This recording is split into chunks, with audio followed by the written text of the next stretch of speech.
I only prepared enough food for our family. What does that even mean? Marissa's words left me and Kenny in shock. We were invited to our grandchild's 3rd birthday party. So why was there a dollar coin on our seats? Why is there a dollar here? When I asked, Marissa gave a mean smile. Buy whatever you want with that. In that moment, we understood everything. It was clear this was her way of mocking us. Her smug look said it all, but we stayed silent. We won't stay silent any longer. No more financial support. My husband and I were on the same page. My name is Linda. I'm a full-time housewife in my late 40s. My husband, Kenny, is the same age, and we got married in our 20s. Kenny works as a pilot, and he's a captain now. I used to work as a flight attendant for the same airline, but after we got married, I decided to leave my job and focus on being a housewife. At the time, I had wanted to continue being a flight attendant, but balancing work and home life was too hard for me. Even though it was tough, I've ended up living a happy life. We have one son, Tyler. He works as a lawyer and is quite popular, appearing in the media often. He's moved out and now lives on his own. We are so proud of him. One day, Tyler called and said, "I'm getting married." Apparently, he had proposed to his longtime girlfriend. What? That's amazing. We should meet her sometime. Kenny and I were so excited, we couldn't help but cheer. Tyler was laughing on the other end of the phone too. He told us he'd talked to his fiancée, and they were planning a family lunch for us to meet.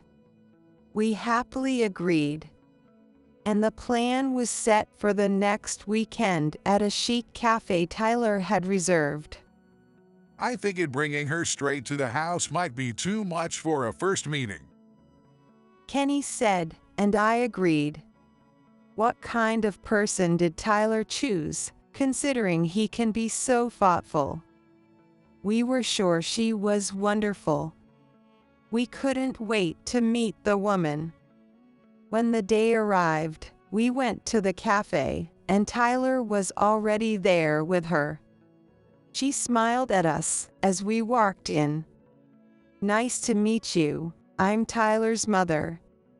And I'm his father. Nice to meet you. We greeted her, and she gave a polite greeting, glancing shyly at Tyler. She seemed a little bit shy. Sensing that, Tyler introduced her to us. This is Marissa.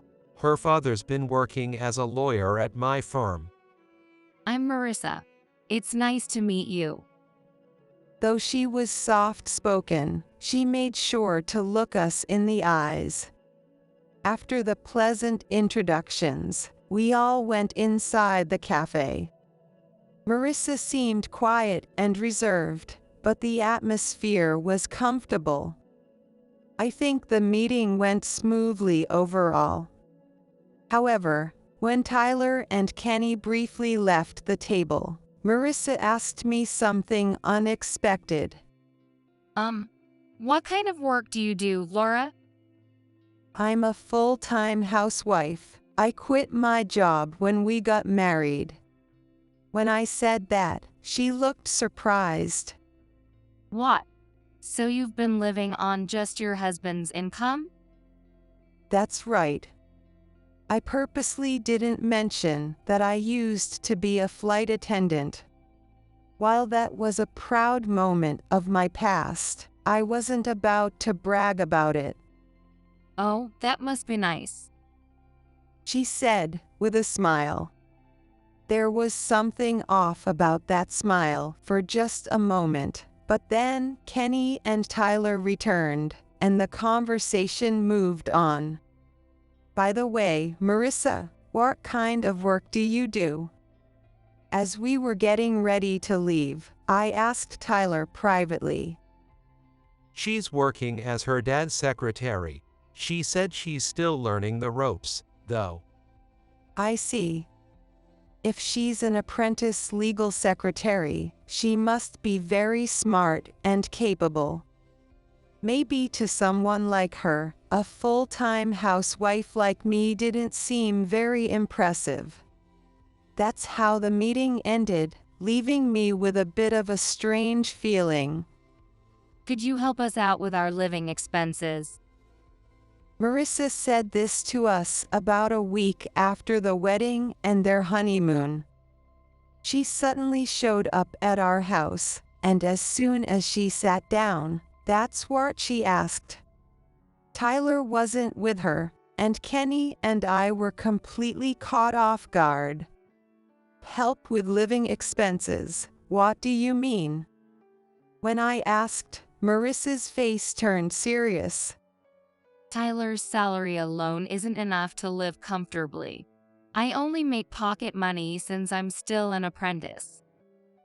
Tyler's earning a pretty decent salary, though. What's so hard about it?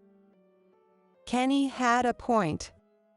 Tyler might still be young, but he passed the bar exams while he was in college and became a lawyer in record time.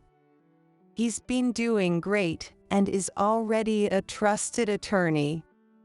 But apparently, even with his income, it wasn't enough for Marissa. Maybe we're okay now, but once we have kids, we'll be in trouble. That's why I'm asking for help now, to start saving for the future. Marissa said this with determination. I could understand her anxiety about the future. But isn't it something they could worry about once they actually had kids? I don't mind helping, but you could also start saving within Tyler's current salary before kids come along. Exactly. There's no rush until after the kids are here. When Kenny and I said that, Marissa seemed a bit thrown off for a second. But just for a second. Well, I'm still anxious. With my own future uncertain, having an unstable marriage scares me. She looked down with watery eyes, trembling. Could she be crying? Was she silently worried about the future, even to Tyler?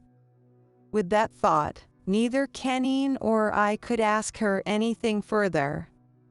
And so, we reluctantly agreed to help Marissa out.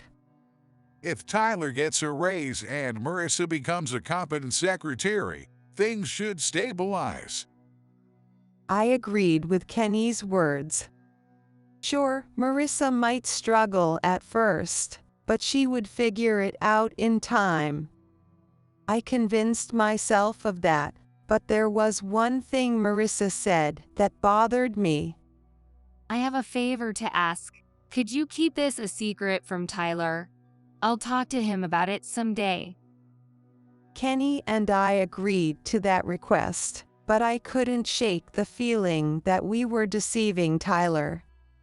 A year after we started helping Marissa, Tyler and Marissa welcomed their first child. We were thrilled to finally meet our long-awaited grandchild. But then, a problem arose. While Marissa called her parents to the hospital, she said she didn't want us to come. Sorry, she's not feeling well and needs some space. I promise I'll let her see you after she's discharged. Tyler, who called us, sounded genuinely apologetic as he said that. We understood and decided it was fine, looking forward to meeting our grandchild. In the end, we got to see our grandchild a month after the discharge. Tyler and Marissa came over to our house for a visit. I can finally introduce you.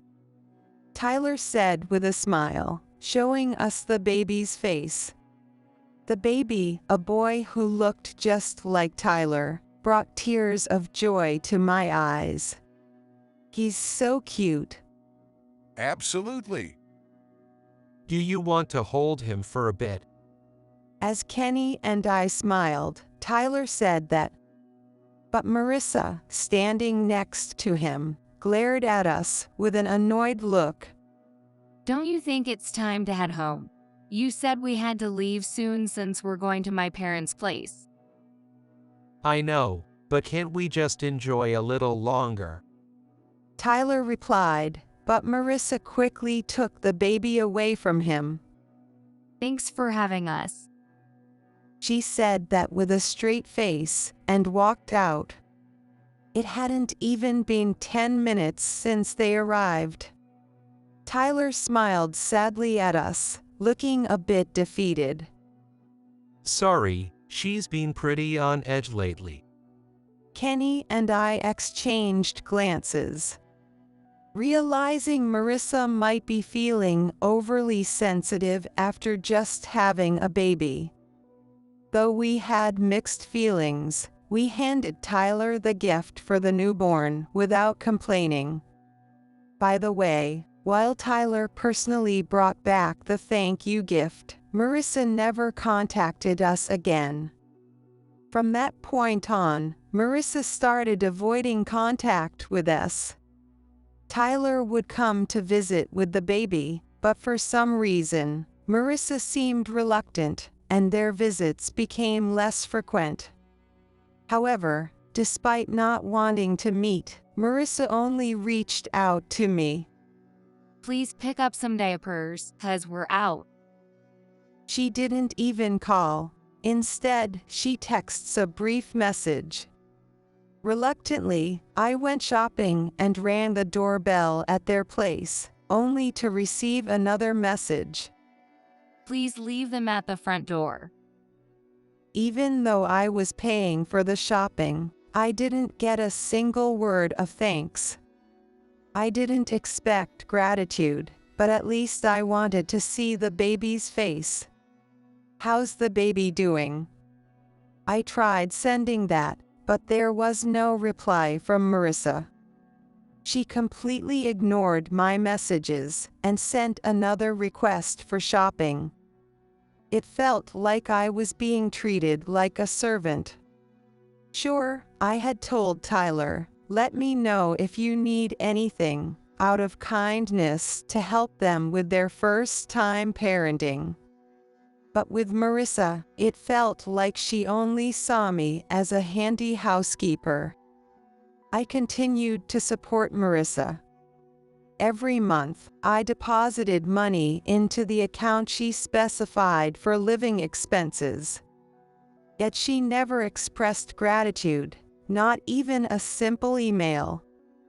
Thinking it was pointless to contact Marissa, I reached out to Tyler once. I don't need to meet, but I'd like to see a picture of the baby. Soon after, I didn't hear from Tyler, but I received an email from Marissa.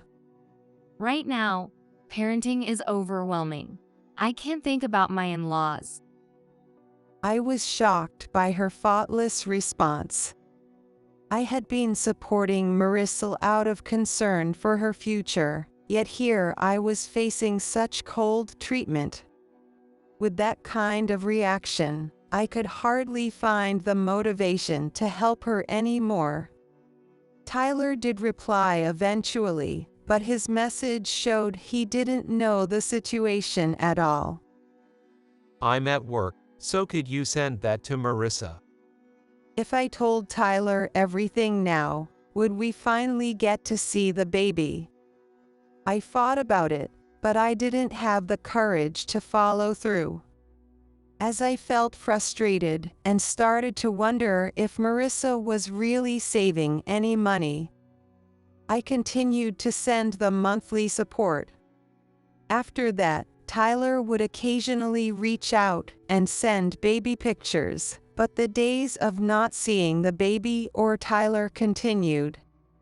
And then 3 years passed. I began to think I might never get to see the baby.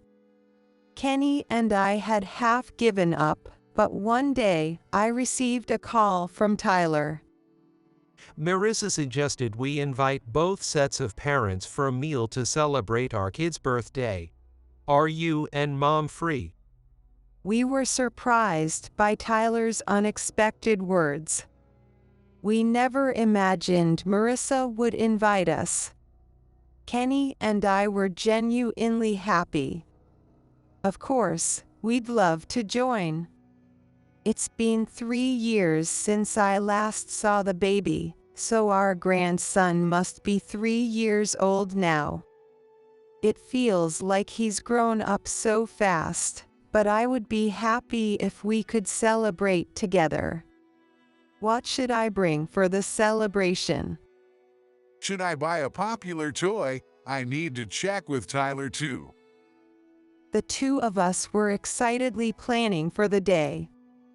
Then came the day of the birthday party. My husband and I arrived at Tyler and Marissa's house as planned. With my heart racing, I pressed the doorbell. It's open, so please come in. I heard Marissa's voice, so I opened the front door. I had an idea of what to expect, but Marissa was not there to greet us. As we walked toward the living room, I saw Marissa leaning on the table, looking at her smartphone. "Thank you for having us." When I said that, Marissa slowly looked up and smiled brightly. Thank you for coming. Your seats are over here. However, at the designated seats, there were no dishes or glasses set up, let alone any food. While there were plenty of those items at the table for the grandson and Tyler, had they forgotten to prepare for us? Since Marissa showed no sign of moving, I took off my jacket and stood up. "Marissa, can I help you with the cooking?" Huh, that's fine. It's already done. We just need to serve it. Without even looking at me, Marissa waved her hand dismissively. At that moment, my husband and I finally noticed something odd. The house was unusually quiet. Tyler wasn't there, and I couldn't hear the grandson at all. We exchanged glances in surprise. Marissa, where are Tyler and your son? They're at the park right now. They might not be back for another 30 minutes. I couldn't believe what Marissa was saying.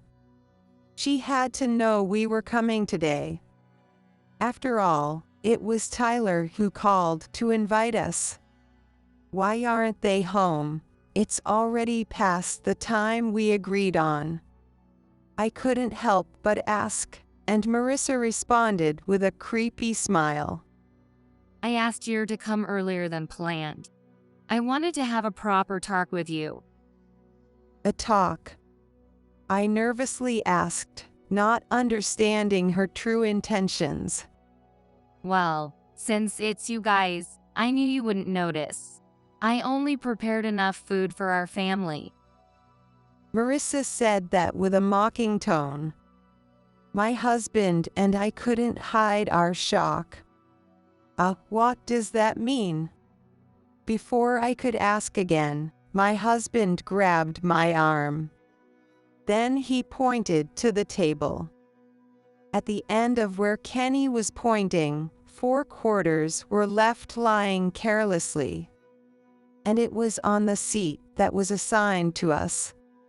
Why are there quarters here? When I asked, Marissa shot me a nasty smile. If you want to eat so badly together, just use them to buy whatever you like. The moment we saw her expression, we understood everything. This had to be Marissa's way of messing with us. I couldn't help but glare at Marissa's smug face. So, does this mean we're not family? Of course, you're just Tyler's parents, and to me, you're complete strangers with no blood connection. Kenny and I listened in silence. I felt an anger and sadness I had never experienced before, but more than that, I felt an overwhelming sense of emptiness. Even though I hadn't seen Tyler and the grandson in a while, I had thought it was okay as long as the whole family was healthy. But after being treated like this by Marissa, I could no longer maintain such a calm mindset. Our hearts were not so big that we could just stay quiet. It's time to stop the financial support. So, we can stop the financial support now, right? When Kenny confirmed this, Marissa glared at us. Stop the financial support? That goes against our agreement. But if you're saying we're not family, I can't send money to a stranger. I think it's better if we just don't involve ourselves with each other. When I retorted, Marissa clicked her tongue in annoyance. Kenny is one thing, but Linda, you're just a stay-at-home mom, right? How can you talk to someone like me, a liar's secretary, like that? What? I couldn't believe what I was hearing from Marissa. What are you talking about? Isn't it true? Just doing housework at home is something anyone can do. I really don't want to hear opinions from someone like that. With her casual insults, both Kenny and I were left speechless. The discomfort I felt during our first dinner together was because of this. She probably looks down on me quite a bit. Yet, despite looking down on me, the fact that she was still asking for money seemed contradictory. I should mention, though, the help you guys provide isn't even a significant amount. You should be grateful I didn't complain. Marissa unleashed her selfish claims as if a dam had burst. So it wasn't a significant amount, so you didn't let me see our grandson. I couldn't help but snap back, and Marissa's lips curled into a creepy smile. Did you finally get it? Now get out of here already. Marissa shouted this loudly. Then she leaned in closer to us. I'll let them know you two had other plans and couldn't make it. So feel free to leave. I only want to celebrate with family. Without hiding her ugly true nature, Marissa said this with a malicious grin. Kenny and I were left speechless by Marissa's outrageous words. We never expected her to be so twisted and so openly trying to exclude us. We didn't argue any further and left the scene, following Marissa's lead. I can't hold back anymore. I need to tell Tyler the truth. Yeah, and I feel sorry for the grandson, but let's take advantage of the timing when the other parents are coming. Until now, we had been sending money thinking it was for the best, but we had reached our limit. Since Marissa was the secretary to her own father, she likely felt superior and behaved arrogantly. But I wasn't the type to just stay quiet. I quickly took out my smartphone and called Tyler. At the same time, Kenny called someone else. Hello, Mom, what's up? Tyler, there's something I've been keeping quiet about. When I said that, Tyler seemed to sense something just from my voice, and asked, Is something wrong?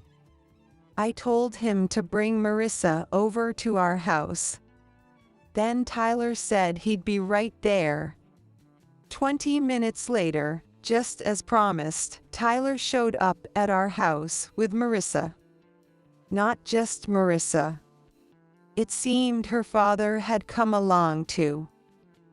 I left our son with Marissa's mother. Don't worry, it was just before the birthday party was about to start. Tyler whispered that to me. For now, we let everyone in. Marissa was clearly in a bad mood, but her father looked pale and was shaking. It was probably because Kenny had explained the situation to him earlier. I took a moment to recount all the financial support we had given to Marissa and all the mistreatment we had endured over the past 3 years. Marissa seemed desperate to keep it a secret, as she shouted to interrupt me every time I spoke. She is lying.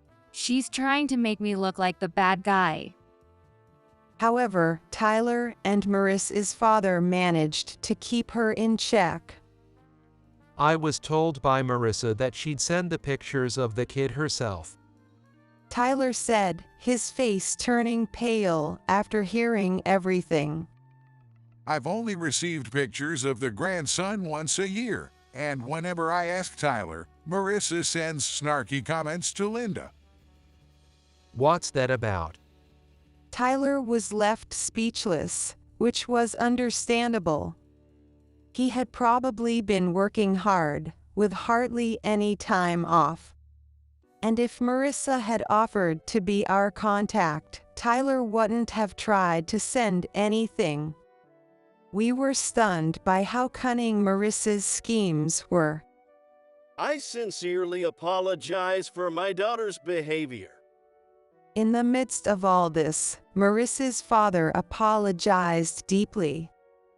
And with a face that looked like he was about to cry, he said, I'm so sorry for causing trouble for Kenny and Linda like this. Marissa gasped when she heard that. Dad, why are you sucking up to them so much? These folks are my respected ones. You should apologize too. Marissa's father said this while pushing down Marissa's head, urging her to apologize. Why do I have to apologize? Linda is just a stay-at-home mom, and there's nothing respectable about that. What are you talking about? Kenny was our ace when I was still working as a pilot, and Linda was an admirable flight attendant. They made way more money than you ever could. Upon hearing the truth from her own father, Marissa's face turned pale. Dad, were you a pilot? But for certain reasons, I gave up being a pilot and aimed to become a lawyer. Kenny is still active, but I looked up to both him and Linda. Marissa's father was a younger pilot to Kenny. I had flown with him a few times and, of course, had conversations with him. However, at the time of Tyler and Marissa's wedding, he asked us, Please don't tell my daughter that I was a pilot. The reason was probably related to why he had quit being a pilot. He had gotten sick just a year after becoming a pilot and ended up resigning. His health issues were symptoms of severe stress-induced stomach pain, and it was determined that continuing as a pilot would be difficult. However, he didn't give up and studied hard to become a lawyer, successfully achieving his dream. Kenny and I agreed to keep the understanding that we both knew each other's faces. I wondered if this would help Marissa understand a bit better. As I thought this and glanced at Marissa, she suddenly said, But if she was an admirable flight attendant, shouldn't she have saved up a bit more? Yet she only gave me pocket change. Huh? Could she really be saying that? I was taken aback by her words. After everything said around her, How could she still say something like that? She really seemed to only care about her own interests. As I hesitated on how to respond, Tyler spoke up. Hey, what's this about getting financial support? This is the first I'm hearing that you're getting money from my parents. When Tyler glared at Marissa, she looked down, drenched in sweat, as if realizing she had messed up. But his anger wasn't subsiding. If you're just living normally, my salary alone should be more than enough to get by, right? Tyler said with a puzzled expression. I want to save for the future. Marissa made the same excuse she had given us, but Tyler wasn't buying it. Well then, show me the bank statement right now. He reached out to Marissa, urging her to show him the bank statement. It's at home. If the savings are in a joint account, you can check the balance on your smartphone, right? How much do you have saved up now? Or do you have another account? Tyler asked with a smile. Exactly. It's in another account. Marissa easily flashed a smile in response. Well then, let's go get it together. Tyler replied clearly, still maintaining his smile. At first, she tried to dodge the issue, but realizing it was futile, she handed her smartphone over to Tyler. Where's your savings? After checking the balance, Tyler showed me the screen with a look of disbelief. Upon closer inspection, the amount displayed on the smartphone was only about $10. It seemed Marissa hadn't saved anything at all. Though she was trying to wriggle out of the situation, it was too late for any excuses. I didn't want to hear her words anymore. Since we're not family, Marissa will have to repay the full amount as a stranger. I'll send you a proper bill, so please take care of it. With a sigh, I said this, and Marissa's eyes went wide. Wait, I'm sorry. I'll make sure to treat you all as family from now on. I'll introduce you to the kid and even cook for you, so please don't say that. Enough. After everything you've done, who would want to be family with you? My wife has been tolerating this just because you were chosen by Tyler. Marissa was trying to curry favor with me and Kenny, but Kenny rejected her attempts. Promises to introduce the grandkids or provide meals held no value to me at this point. Watching the whole scene unfold, Marissa's father turned pale and apologized. I'm truly sorry. I will definitely make my daughter repay the money given as support. That's impossible. Don't make decisions on your own. Marissa was still barking, but her father and Tyler managed to stop her. No matter how impossible it seems, you have no right to refuse. We need to find out how the original savings were spent too. Depending on how they were used, you understand, right? Tyler, with a look I had never seen before, said this menacingly. 2 weeks later, Tyler decided to divorce Marissa. It turned out she had been financially supporting a host, quickly using up both her own earnings and the allowance from Tyler. A host? So you've been giving money to him since we got married? Seems like she had been going to him even before marriage. But the money from you was also spent on beauty treatments, designer bags, and clothes. Apparently, it was to get compliments from her main host. I felt dizzy hearing Tyler's words. I couldn't believe she had used the support money for such vanity. I truly couldn't understand what she was thinking. I heard Marissa had been acting like a host's girlfriend and was quite well known at the club. That's how she had convinced us to seek financial help. Her title as her father's legal secretary seemed just for show, as she had been leaving the child with her own mother during her maternity leave and repeatedly visiting the host. Tyler had grown tired of Marissa and decided to divorce her. I've decided to take custody. It seems Marissa had been completely relying on her mom and hadn't been parenting at all. Tyler said this while holding his 3-year-old son. Seeing Tyler lovingly holding his child made me feel like I could cry. I might finally be seeing the scenery I had longed to see. I was so busy with work that I didn't notice any changes in Marissa, though. I'm sorry we stayed quiet too. We only wanted to help you, but it ended up ruining everything. When I replied like this, Tyler shook his head as if to deny it.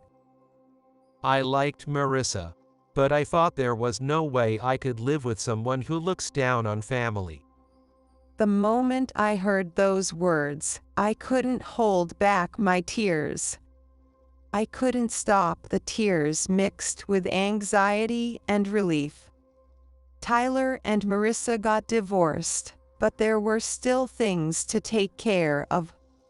My husband and I demanded repayment from Marissa for the money we had sent her over the years. Of course, this was not a legal process, but we approached Marissa's family instead. Marissa hesitated, but her father immediately agreed to the payment. Tyler also claimed compensation for Marissa's extravagant spending. Since her father quickly agreed to this as well, Marissa had no choice but to pay. It seems Marissa had accumulated quite a bit of debt, as she repaid Tyler and us the money she had squandered all at once. After that, she was promptly disowned by her parents. Desperate, she moved in with the host she had been supporting, but the host, who had only been kind as part of his business, certainly wouldn't deal with a broke Marissa. She was quickly discarded and ended up wandering without a place to stay.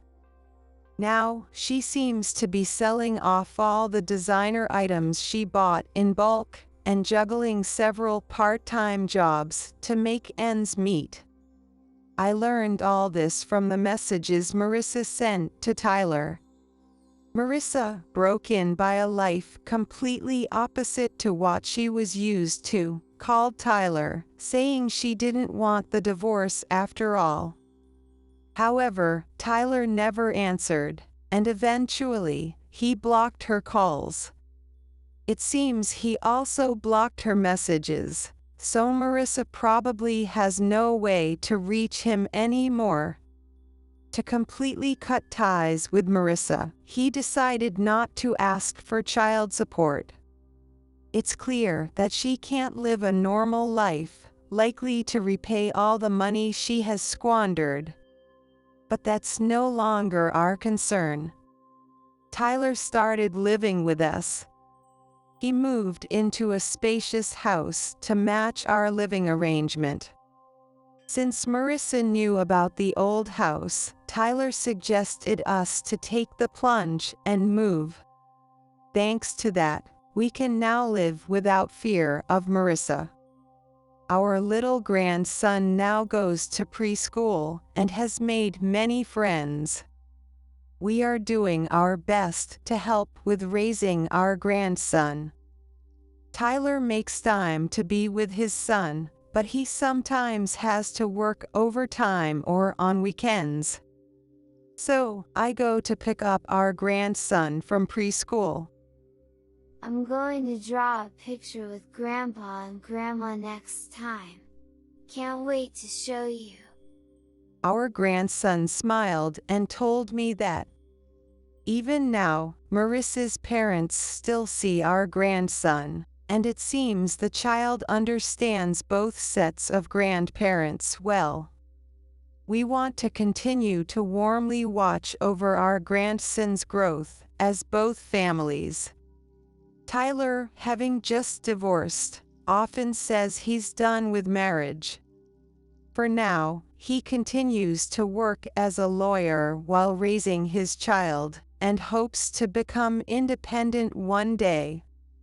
Improving his skills while raising a child might not be easy, but I have complete faith that with Tyler's abilities, he can achieve his dream. By the way, it seems Marissa's father is still working hard at the law firm to make sure Marissa doesn't attack Tyler. If she does show up, he's apparently there to act as a bodyguard to send her away. He has done nothing wrong, so I hope he continues his work as a lawyer. Though Tyler's marriage caused some painful experiences, we have now regained our peaceful days. Recently, I've been thinking about working to improve my own skills. I can't let the younger folks outshine me. Thinking this way, I keep moving forward and doing my best today.